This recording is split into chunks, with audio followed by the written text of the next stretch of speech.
The Pathfinder drifted silently over XK-17, an ice-covered moon orbiting a dying red star. To most, it was an unremarkable world, another frozen wasteland catalogued and forgotten in the endless void of space. But something beneath the ice had caught the ship's attention. "Captain Carter, you need to see this," said Lieutenant Raj Patel, his voice tinged with disbelief. "Our deep scans just picked up an anomaly, something huge." Captain Elias Carter frowned. "Define huge." Patel swallowed hard. "We're detecting an object over 100 kilometers long, buried under the ice." He hesitated, then added, "And it's alive." Silence fell over the bridge. "Alive?" repeated Orlova, the weapons officer, her expression skeptical. "In this frozen hellhole? It's showing faint metabolic activity," Patel confirmed. "It's dormant. Or at least it was."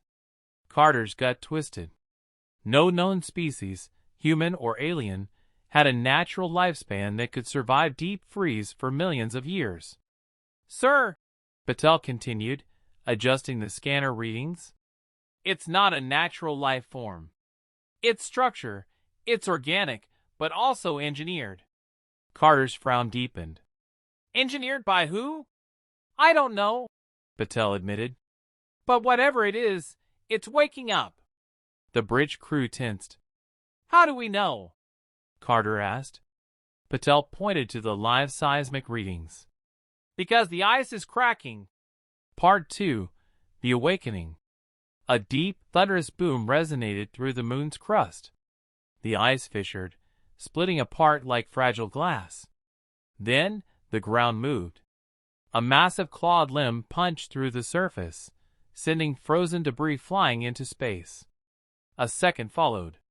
Then, slowly, the creature began pulling itself free. Carter gripped the railing, watching in stunned silence. The thing was colossal, an unfathomable fusion of metallic plating and organic muscle, its jagged spines lined with long-dormant energy conduits. Its sunken eyes, once dark, flared to life, burning with a deep, crimson glow. And then it spoke. Not through sound.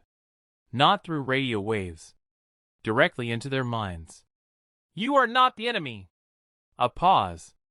"But you are in my way." The giant propelled itself off the moon's surface, defying gravity, accelerating into space. And it was heading straight for Arcturus Station. Part 3. The chase begins. "Sir!" Patel shouted. "The entity is moving at an impossible velocity. It'll reach Arcturus in less than 12 hours. Arcturus wasn't just a research outpost. It was one of the most populated colonies in the sector, home to over 5 million people. "If that thing is hostile." Orlova trailed off, but the implication was clear. "We need to stop it," Carter said, jaw clenched. "All power to the engines. We're following it." The Pathfinder surged forward, engaging its maximum burn. They couldn't outrun the giant, but maybe, just maybe, they could stop it. Part 4. The First Strike. "Target locked," Orlova called out. "Firing railguns!" The ship's magnetically accelerated slugs tore through space, slamming into the giant's exterior. They didn't even leave a scratch. "Missiles! Fire!" Explosions erupted across the creature's massive form. But the giant didn't even flinch. Then, with a pulse of unseen energy, it retaliated. A gravitational shockwave rippled outward, slamming into the Pathfinder. The ship lurched violently, systems flickering. "Structural integrity at 73%, Patel shouted. "We can't take another hit like that." Carter gritted his teeth. "We need a new approach." Then the giant did something unexpected. It sent them a vision. Part 5. The Truth Revealed. The crew collectively gasped, their minds overwhelmed by a sudden flood of imagery. A war. A battle waged long before humanity ever existed. A nightmare fleet, monstrous and corrupt, devouring entire civilizations. And the giant? It wasn't a monster. It was a weapon, created to fight them. A final, desperate defense against an enemy that had never stopped coming. Carter staggered back, gasping. It's not attacking Arcturus. Orlova's eyes widened in horror. It's defending it. Part 6. The enemy returns. Patel's hands flew across the controls. Sir, I'm detecting new contacts on long-range sensors. Carter's blood ran cold. Show me. The holodisplay flickered. A fleet of alien vessels, twisted, biomechanical horrors, their hulls writhing as if alive. And at the center of them all, something even larger than the giant itself. A Devourer-class entity. Orlova inhaled sharply. Oh my God! The giant wasn't the threat. It was humanity's only hope. Part 7. The Battle for Arcturus. The enemy fleet emerged from deep space, weapons primed. The colony had minutes before annihilation. The giant roared. Then it charged. The battlefield ignited in a cataclysm of destruction. The giant tore through enemy vessels, using gravity and raw power to rip them apart. But the Devourer retaliated. It latched onto the giant, its tendrils sinking deep, siphoning energy. The giant screamed. Part 8. Humanity's Stand.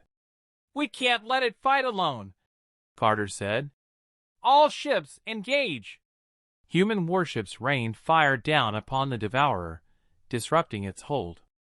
The giant broke free, and struck with a final, devastating blow. A massive shockwave rippled outward, disintegrating the Devourer and wiping out the enemy fleet. Part 9. The Aftermath. Silence fell over the battlefield. The giant floated, its body battered but victorious. Carter took a deep breath. Open a channel. The giant's voice returned, softer this time. You fight well. Carter nodded. So do you. A pause. More will come. Carter exhaled. Then we fight together. The giant's crimson eyes softened. Agreed. Part 10. The Guardian's Watch. The war wasn't over. But humanity was no longer alone. The giant remained, a silent sentinel over Arcturus. Waiting. Watching. Protecting. Because next time, when the enemy came, humanity would be ready. The end.